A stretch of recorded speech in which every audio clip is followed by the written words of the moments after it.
Good afternoon. I would like to remind us of the words you uttered 5 years ago. So if we can start with seeing that video.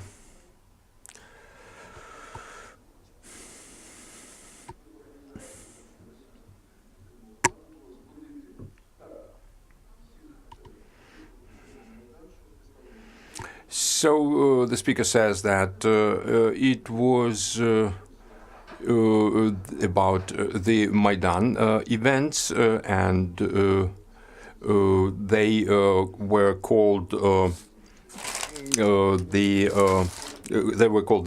Chernosotinцы, who was the pre-revolutionary term for the nationalist activists, and some of the actions at Maidan were very aggressive, and if we recall January of 2014, there were a number of laws adopted that strengthened the authorities of the law enforcement bodies of Ukrainian government, and not the laws even, but the very form of their enactment when they voted for voting by hand was used, which was rare for the Ukrainian parliament, not electronic voting, but voting by hand. And after that, soon the activists started these events at Maidan, and these events turned into a new stage. And these initially peaceful protests, in which, according to my information, maybe up to 2 million people participated at this or the other time, and the authorities, by countering these protests, they radicalized these protests, and then some blood was spilt, and the authorities didn't budge, as if they themselves wanted that blood to be spilt. Well, getting back to your words that date back to the events at Maidan, you more than once mentioned the fact that there were no danger of any nationalist radicalism in Ukraine. Have you changed your opinion? Doesn't it seem to you that this genie was, so to say, let out, and what is your view? What is your assessment of current political situation in Ukraine? Thank you for having invited me. I think that UCMC is an important place now, maybe not less important than Maidan was. Maidan was an attempt by the Ukrainian citizens to resist the then government and its system, and UCMC is doing its best in order to spread information about the events in Ukraine, developments in Ukraine, all over the world. Yes, I remember that address that I made that you have shown in that video. I remember that on the 20th of February, when the shooting started from both sides. I think that practically after those events, I held that address. I made that address, and I mentioned at that time that Pandora's box was opened by those events. Speaking about the radicals of the right, the events at Maidan basically started in the autumn of 2013, and at that time, the Russian propaganda, yet at that time, when there was Mr. Yanukovych's government,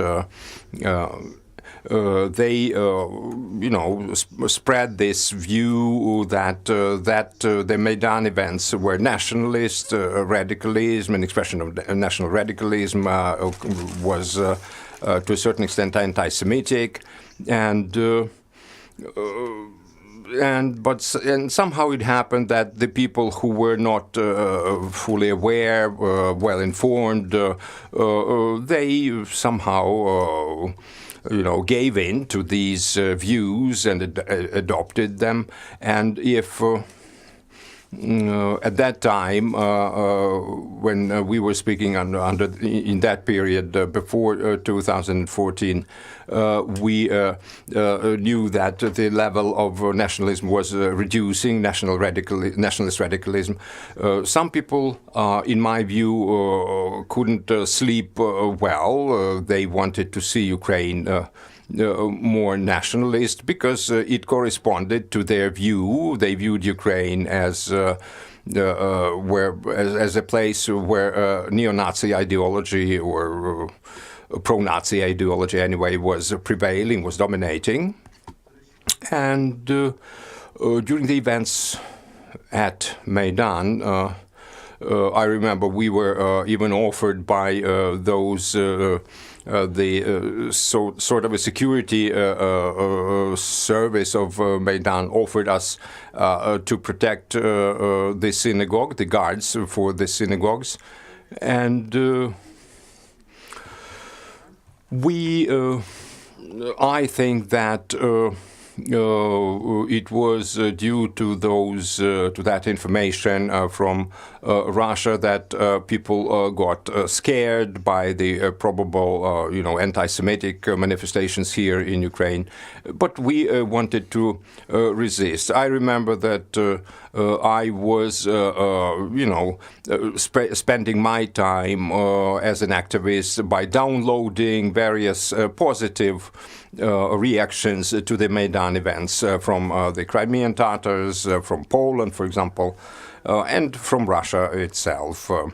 Today, I can say that the temperature, so to say, of these accusations of fascism, of neo-Nazism, it somehow fell. And in the West, I think, they started considering these accusations as the fakes of the Russian propaganda.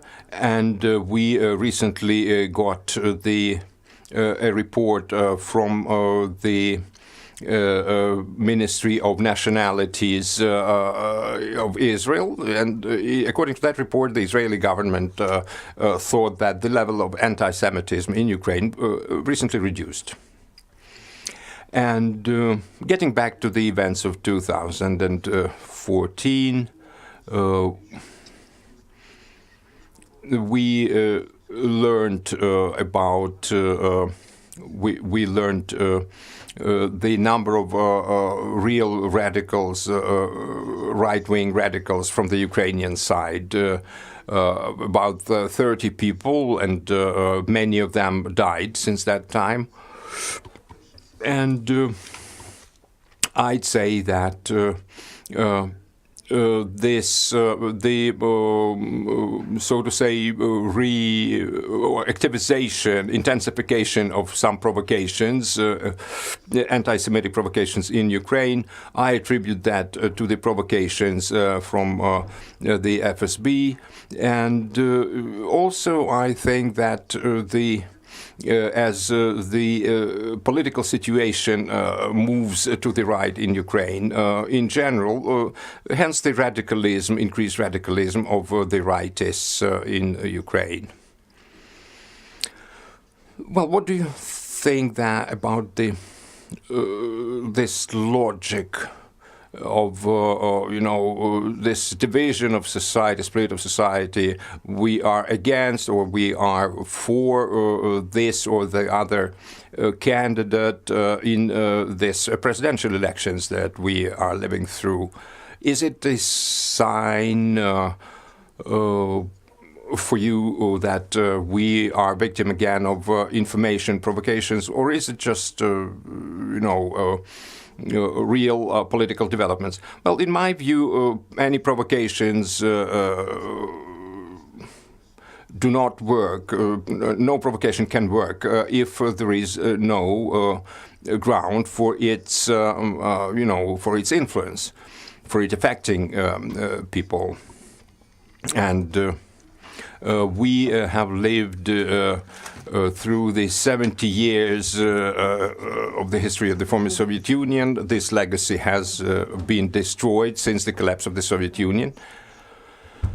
It can be compared to what the drug addicts live through. When they stop using drugs, they have this period of, of great difficulties, difficult adaptation. And it's our stereotypes, our upbringing. We are the victims of that. And if elderly people were brought up under the Soviet system, the others have their own difficulties. And we can see that the young people have become, many young people have become corrupt already in the times of the independence. We can see that looking at our MPs, members of parliament, who are corrupt. And but I think that it's, it's the logic of times.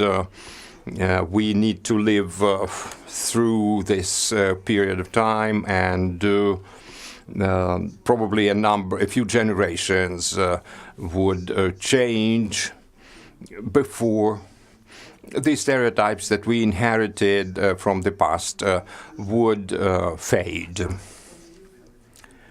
The state and the civil society, they cooperate in, shedding light on the events in this country, and somehow try to educate the younger generation. But how can we work with the younger generation? I'm not going to name names, but when I see the results of opinion polls, and, for example, when I look for their preferences in terms of the presidential candidates, I sometimes am appalled. Well, the young people, it's an internal problem. The young people, they have not yet their views, somehow fixed, formed as or shaped out, let us put it this way. And the young people, as we know, they do not vote as frequently as they are polled by the pollsters. And certainly we should take into account the simple fact that not all those who responded to the opinion polls would participate in the voting procedure. And I think that we need to,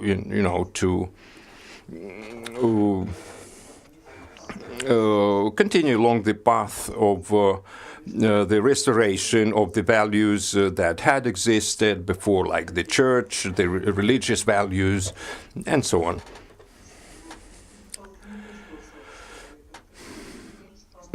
Well, we wanted to speak about 5 years to UCMC, but we somehow ended up discussing 5 years, the last 5 years in Ukraine.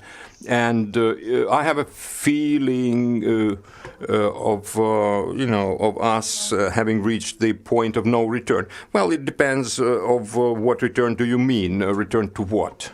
If I look at political parties, I've said that I would say that I have been watching the activities of different political parties on the eve of the presidential campaign.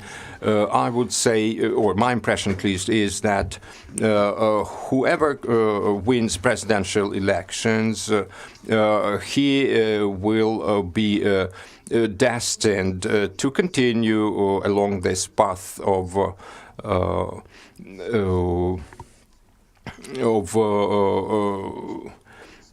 integration, European integration, and the only fear that I have, and I sometimes, wake up during the night by seeing this nightmare of the repetition of another Maidan, another events at Maidan. But I'm sure that the Maidan will happen if any of the future leaders would try to turn us towards Russia. And this, I think the reaction to that would be quick. And my view is that Ukraine would never reunite itself to Russia. But do you have any concerns that a Maidan might not be like it was last time? Maybe if something is, some violent actions, massive violent actions and unrest are provoked by some of the candidates who, for example, are unsuccessful during the as a result of presidential elections. Well, I wouldn't say that that would be a Maidan. Maidan, in my view, is something spontaneous. And for example, there were not a single, one single leader for Maidan events. It was spontaneous, it was massive, and certainly I think that certain manipulations could be done.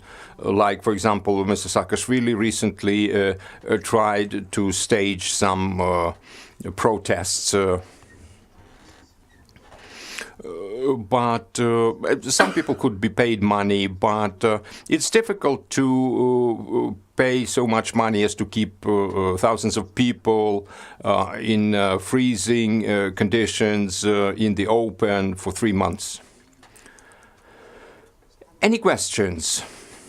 If not, then while you are thinking over these questions, let me try to dispute you. You are talking about the recent opinion polls and the role, for example, of the civil society. And in the recent polls that I saw, some of the reactions to this, for example, civil society's role is different, as well as the integration with the European Union. Before, a lot of people thought that it would be some sort of a magic wand. If we joined the European Union, all the problems would be solved by themselves. Could it happen so that these civic activists that still, promote these ideas, they somehow stay alone in their, in their positions? Well, it's not the civil society that I mean. Civil society is, in my view, the most active part of the society at large. But certainly it can be split, and different parts of it can have different political views and preferences. Like, for example, in my view, not all political activists are pro-integration with the EU. And we should not deny that fact. If we only consider ourselves to be right and everybody to be mistaken, everybody else is mistaken, then it's difficult to continue It's the situation that we have now is not as if we have some wonderful idea that unites everyone and everybody around it. We should always take into consideration this split those divisions in our society, social divisions, and Maidan showed that part of civil society that went to Maidan, that went to the Donbass to fight there, they only a small part, a minor part of our society. The majority are more or less indifferent. There is a certain part that is pro integration with the EU. The others are against it, some other part. And if we look at the recent elections, we can see that we do not have, political preferences that are typical for example, West European countries, where they have longer traditions, uninterrupted by the revolution, as it was in our case in 1917, where there were the conservatives, and there are the conservatives and the others. But if we look not at the programs of the candidates, if we look at the statements of the candidates, there are no, political, so to say, political statements or political programs, rather, political preferences even. Well, in my view, President Poroshenko's motto, faith, army, and something else, in my view, it could be considered a conservative motto. But you are right in saying that political structuring of our society is quite slow. Under different influences, under the pressure of Western countries, under the influence of the civil society organizations, under the influence of the Russian Federation, these changes do occur. As one of the most successful reforms of the recent period of time, of post-Maidan, one of the most successful ones is considered to be the decentralization reform. But some people, some experts already say that there is a danger of federalization in that, because of the growing independence and autonomy of the local authorities and local communities. Well, I'm not sure that it has that there is any danger of federalization. I think this reform, as any other reform, is controversial. But if we speak about elections, the decentralization reform reduces the abuse or the misuse of, the administrative capacities by the incumbent authorities to influence, to affect the results of the elections. This risks that everybody would do as they are ordered by the incumbent government. It is reduced with this decentralization. In Ukraine, in my view, there are no roots for federalization. For regionalization, yes, there are certain roots. It's similar to Poland, but as far as federalization is concerned, I am not sure. Do you agree with Mr. Petrovich? Why do we have so much controversy around many periods of our history? Well, because our history has been controversial, and In many instances, our history was not that ideal, but these parts of our history should be left for research to the historians, and because it's confusing for the public. It's not that we only have these problems, historical problems with Poland. We also have them with Hungary, Romania, and some other countries. And Poland has, we should understand that Poland has had a long history of its own statehood. And Poland has been a Catholic country. Our country has been Orthodox. And I think that Bulgarians, for example, are more similar, or rather we are more similar to the Bulgarians than to the Poles. The Bulgarians are also post-communist, they are Orthodox Christians, which makes us similar in a lot of respects. We are talking about corruption problem. You have heard the presentation of or you heard the ambassador, the U.S. ambassador, Ms. Ivanovich. She mentioned this seriousness of the problem of corruption. She mentioned some successes, though. What's your view? How acute is this problem? Well, I would say that I do not agree with the people who think that corruption is the most serious problem in Ukraine. We know such countries as that are, many countries that are emblematic in terms of corruption, like Italy, for example. But Italy still is one of the leading countries, industrially developed countries.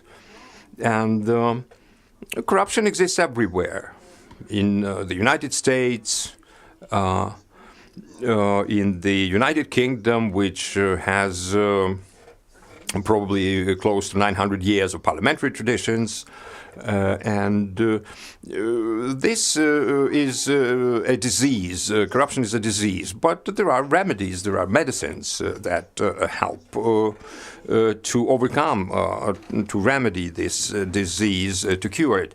But in Ukraine, I'd say that corruption is a state of mind, or rather the state of play, so to say, for the Ukrainian society, and it has been so for a long time. And I'm sure that if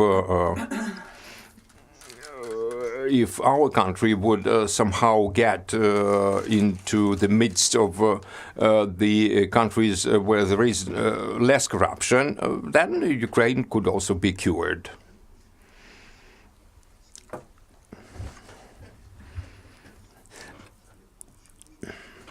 And my view is that there are few people in Ukraine who acknowledge this problem.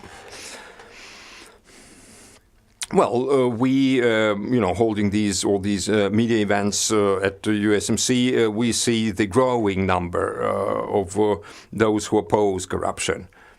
How can this growth be related to the events at Maidan? Well, I'd say that this growth is still yet quite slow, and relative to the size of Ukraine, which is a relatively large country, it's still minor development. For it to be, a serious trend, millions and millions of people should participate in the struggle against corruption. And in my view, those candidates, presidential candidates who speak about them defeating corruption, so to say, very quickly, I think it's it's just they're just showing off or even lying. Maybe you have this advice. If we get back to the Maidan events, we could see that it was difficult for the people to find common language, so to say, when, for example, the idea was to construct the barricades. A lot of people right away became, volunteered to do that.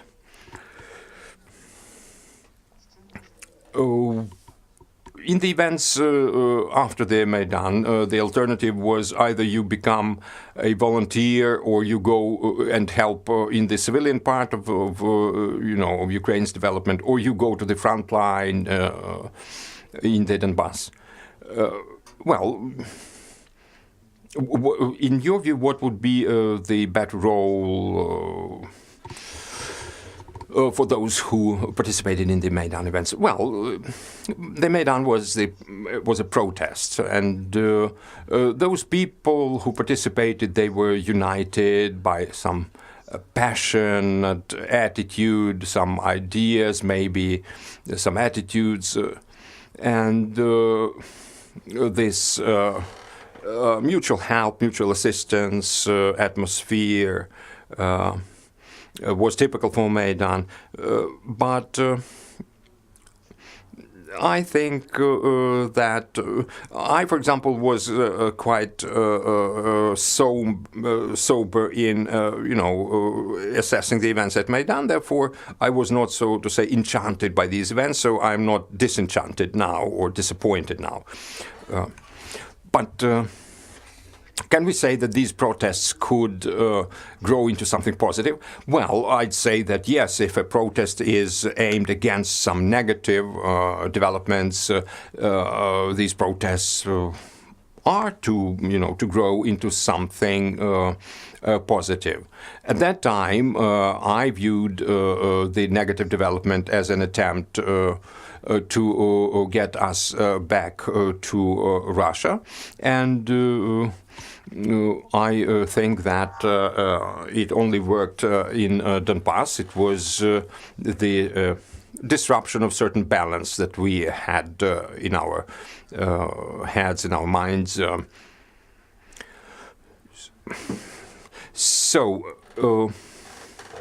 If the protests of 2014 were aimed against the president that was doing something that people protested against, what could any future protest be aimed against? Well, I don't know. I think if there is again an attempt to turn us again to Russia, I think that it would be again, it could provoke the events at Maidan, because it's against our identity, and we have not yet learned to turn this protest energy into the energy of some revolutionary movement. It's quite difficult. Yes, but somehow we need to learn to withstand some challenges. For example, before there was here Mr. Kuleba, who was our ambassador to the Russian Federation, and his assessment was that the Russian Federation is also has also been learning from these events. When these events or such events provoke panic, total lack of trust and into each other. In these conditions, what should we do? What should we learn? Well, we should also learn, and if we don't do that, we will lose. But I'm positive about Ukraine's future. Ukraine is the largest piece of that Soviet Empire, and they want to keep us in their orbit, and I think that these evolutionary developments, they work against them, not against us. But why then, if we look at Mr. Putin's policies, we could say that he in Russia is perceived as a person who restores the country. Well, it's similar, in my view, to Germany after the Second World War. And but in my view, this is hollow. I think that the evolution works for us, and you can look at the data of Freedom House. According to their statistics, the number of free countries has grown 1.5 times in the recent few dozens of years. So I think that the evolution supports Ukraine's independent existence, but Ukraine needs to be strong in order to survive. But despite the data of the Freedom House, the countries that have larger defense budgets, they somehow become stronger. Even China is a good example to that point. Well, yes, it's true. And according to the data of the Freedom House, Russia has become or changed its Freedom House rating from the semi-free to entirely free. But so what? You cannot move against history. I thank you for your optimism. It's not optimism, it's realism. Well, for the people like us in UCMC who are trying to, share these views, this information with foreign audiences, I think it's important to communicate with people who have large experience, extensive experience. For us, it's optimism. Well, I believe that this evolution works into developing Ukraine into something more democratic, and we could see how more active Maidan was in 2014 than it was in 2005.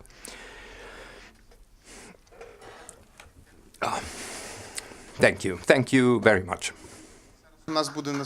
And now the next speaker